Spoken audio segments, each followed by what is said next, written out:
கர்த்தருடைய பரிசுத்த நாமத்திற்கு மகிமுண்டாகட்டும். ஆண்டவராகிய இயேசு கிறிஸ்துவின் நாமத்தினாலே அன்பு கர்த்தருடைய பிள்ளைகளாகிய தங்கள் அனைவருக்கும் ஸ்வீட் ஊழியத்தின் சார்பாக வாழ்த்துக்களையும் ஸ்தோத்திரங்களையும் தெரிவித்துக் கொள்கின்றேன்.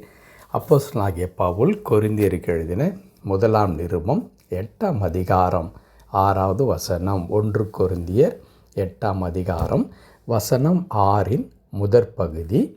பிதாவாகிய ஒரே தேவன் நமக்குண்டு, அவராலே சகலமும் உண்டாயிருக்கிறது. பிதாவாகிய ஒரே தேவன் நமக்குண்டு, அவராலே சகலமும் உண்டாயிருக்கிறது. என் அன்பு கடவுளுடைய பிள்ளைகளே, நம்முடைய ஆண்டவர் சிருஷ்டிகர்த்தர் என்று வேதம் சொல்லுவது நமக்கு நன்றாக தெரியும். ஆதியாகமம் 1ஆம் அதிகாரத்தை நாம் வாசிக்கும் பொழுது நாம் காண்கிறதான இந்த அழகான உலகத்தை, அதில் காணப்படுகிறதான ஒவ்வொரு உயிரினங்களையும், தாவரங்களையும், வானத்தையும், பூமியையும் எவ்வளோ அழகாக நம்முடைய கடவுள் சிருஷ்டித்தார் என்பது நமக்கு நன்றாக தெரியும். எதில் இருந்து ஆண்டவர் சிருஷ்டித்தார் என்றால், He created everything out of nothing என்று சொல்லுவார்கள். ஒன்றுமில்லாமையிலிருந்து, வெறுமையிலிருந்து ஆண்டவர் எல்லாவற்றையும் தம்முடைய வார்த்தையை கொண்டு ஆண்டவர் உருவாக்கினார் என்று எழுதியிருக்கிறது. ஆண்டவர் சொல்ல அது அப்படியே நிகழ்ந்தது என்பதை நாம் அறிந்திருக்கின்றோம். அன்பு கடவுளுடைய பிள்ளைகளே, இந்த அற்புதமான ஒரு காரியத்தை பவுல் என்ன செய்கின்றார் என்றால், கொரிந்து திருச்சபைக்கு ஞாபகமூட்டுகிறார். அங்கே வந்திருக்கிறதான விசுவாசிகள் ஒரு உண்மையை புரிந்து கொள்ள வேண்டும். என்ன உண்மை அது? பிதாவாகிய ஒரே தேவன் நமக்கு உண்டு. நம்முடைய கடவுள் அவர் பிதாவானவராக இருக்கின்றார். அவர் கடவுள் மாத்திரமல்ல, அவர் கடவுளாக மாத்திரம் இருக்கவில்லை, அவர் நமக்கு பிதாவாக இருக்கின்றார், ஒரு தந்தையாக இருக்கின்றார். நாம் பல முறை இந்த தந்தை என்ற வார்த்தையை நாம் தியானித்திருக்கிறோம்.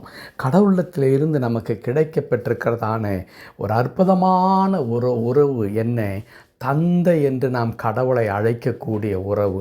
பல நேரங்களில் இந்த வார்த்தையினுடைய ஆழம் யாருக்கு தெரியாமல் இருக்கும் என்றால், இந்த உலகத்தில் தந்தையை உடையவர்களுக்கு ஒருவேளை அது புரியாமல் இருக்கலாம். ஆனால் தந்தையை இழந்திருக்கின்ற எத்தனையோ கடவுளுடைய பிள்ளைகள் இருக்கிறார்களே, அவர்கள் தந்தையின் அன்புக்காக ஏங்கும் பொழுது ஆண்டவர் அந்த இடத்துல தான் வந்து நின்று, மகனே, உன் தந்தையினிடத்தில் நான் உனக்காக இருக்கின்றேன், நீ பயப்பட வேண்டாம் என்று சொல்லுவாரே, அது எவ்வளவு ஆழமான ஒரு உணர்வை அவர்களுக்கு கொடுக்கும் என்பது அப்படிப்பட்டதான பிள்ளைகளுக்குத்தான் தெரியும். அன்பு கடவுளுடைய பிள்ளைகளே, ஆகையினால்தான் நான் உங்களை திக்கற்றவர்களாய் விடேன், உங்களிடத்தில் வருவேன் என்று சொன்ன வார்த்தையெல்லாம் அது வெறுமனே வார்த்தையை நான் நின்று விடவில்லை.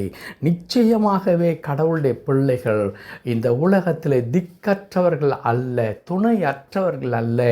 கடவுள் அவர்களுக்காக எப்பொழுதுமே தந்தை என்கிறதான ஸ்தானத்தில் நின்று உதவி செய்வதற்கு அவர் ஆயத்தமாக இருக்கிறார், உதவி செய்து கொண்டே இருக்கின்றார். இந்த உண்மையை கொரிந்து திருச்சபையின் மக்களைப் போல நாமும் புரிந்து கொள்ள வேண்டும். ஆகவே தான் பரிசுத்த ஆவியானவர் இன்றைக்கு இந்த வசனத்தை நம் கண்முன்னே கொண்டு வருகின்றார். பிதாவாகிய ஒரே தேவன் நமக்கு உண்டு, அவர் யார்?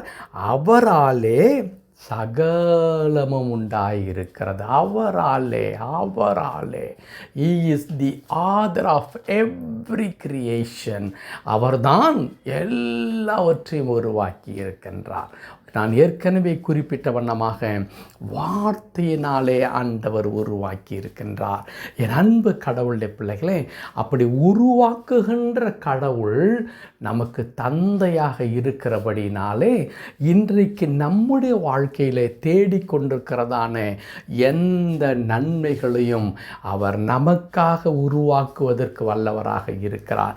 ஏன் கொரிந்து திருச்சபையின் மக்களுக்கு இந்த உண்மை சொல்லிக் கொடுக்கப்படுகிறது என்றால், நம்முடைய கடவுள் உருவாக்குகின்ற கடவுள் இல்லாதவைகளிலிருந்து உருவாக்கின கடவுள். இன்றைக்கும் நம்முடைய வாழ்க்கையில் எதெல்லாம் இல்லை என்று சொல்லி ஏங்கி கொண்டிருக்கிறோமோ அவற்றை உருவாக்கி தருகின்ற ஆண்டவராக இருக்கிறார். சுகவீனம் உங்களுடைய வாழ்க்கையில் இல்லையா? கடவுள் சுகத்தை உருவாக்குகிற ஆண்டவராக இருக்கிறார். கடன் பிரச்சனையில் நீங்கள் இருக்கின்றீர்களா? கடவுள் பணத்தை ஆண்டவர் நமக்கு கொடுக்கின்ற கடவுளாக இருக்கின்றார். ஒருவேளை இன்னும் பலவிதமான பிரச்சனையினாலே நீங்கள் சந்தோஷத்தை இழந்து நிற்கிறீர்களோ, சமாதானத்தை இழந்து நிற்கிறீர்களோ, ஆண்டவர் எல்லாவற்றையும் உங்களுக்கு உங்கள் வாழ்க்கையில் உருவாக்கி தருவதற்கு அவர் போதுமானவராக இருக்கின்றார். ஆகவே தான் அருமையான தாவீது சொல்லுவார், இந்த பிதாவாகிய இந்த தகப்பன் என் மேய்ப்பராயிருக்கிறார், கர்த்தர் என் மேய்ப்பராயிருக்கிறார், நான் தாழ்ச்சி அடையேன் என்று சொல்லித் தருவார். அவர் என் மேய்ப்பராக இருக்கிறார். யார் மூலமாக எல்லாம் உருவாயிற்றோ அந்த ஆண்டவர் என் மேய்ப்பராய் இருக்கின்றார். ஆகவே என் வாழ்க்கையிலே ஒரு குறைவும் வராது என்கின்றார். அன்பு கடவுளுடைய பிள்ளைகளே, உங்களுக்கும் எனக்கும் இன்றைக்கு பரிசுத்த ஆவியானவர் சொல்லித் தருகின்ற இந்த ஒரு அற்புதமான சத்தியம் ஒன்று உண்டு. அது என்ன? நமக்கென்று ஒரே கடவுள் இருக்கின்றார். அவர் நமக்கு தந்தையாக தம்மை வெளிப்படுத்தி இருக்கிறார். அவர் மூலமாகத்தான் சகலமும் உண்டாயிருக்கிறது. ஆம், அந்த கடவுளிடத்திலிருந்து, அந்த தந்தையாகிய ஆண்டவரிடத்திலே இருந்து நாம் எதிர்பார்க்கிற எல்லா நன்மைகளும் உருவாகும். எல்லா நன்மைகளும் உருவாகும். அன்பு கடவுளுடைய பிள்ளைகளே, உங்களுக்கு என்ன வேண்டும் அதை கர்த்தர் உங்களுக்காக உருவாக்கி தருவதற்கு அவர் வல்லவராக இருக்கின்றார். அவர் உருவாக்குகின்ற கடவுளாய் உங்கள் வாழ்க்கையிலே செயல்பட்டு கொண்டிருக்கிறார். உங்கள் வாழ்க்கையில் எதெல்லாம் இல்லையோ அதை உருவாக்குவார். ஆகையினாலே எனக்கு இல்லை என்று நீங்கள் கவலைப்படாதீர்கள். இல்லை என்று கவலைப்படாதீர்கள். ஆண்டவரே, எனக்கு வேண்டியதை நீர் உருவாக்கி தருகிற ஆண்டவராக இருக்கிறீர், அதற்காக உமக்கு நன்றி என்று சொல்லுங்கள்.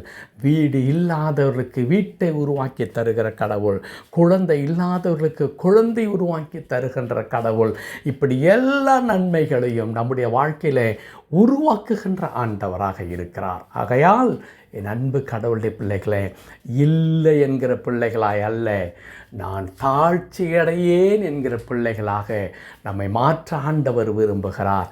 ஆகவே சொல்லுங்கள், பிதாவாகிய ஒரே ஆண்டவர் எனக்கு உண்டு, அவர் எனக்காக யாவற்றையும் செய்து முடிப்பார். கர்த்தர் தாமே இந்த வார்த்தையின்படியே நம்மை ஆசீர்வதித்து தொடர்ந்து நம்மை வழி நடத்துவாராக. ஆமேன், ஆமேன்.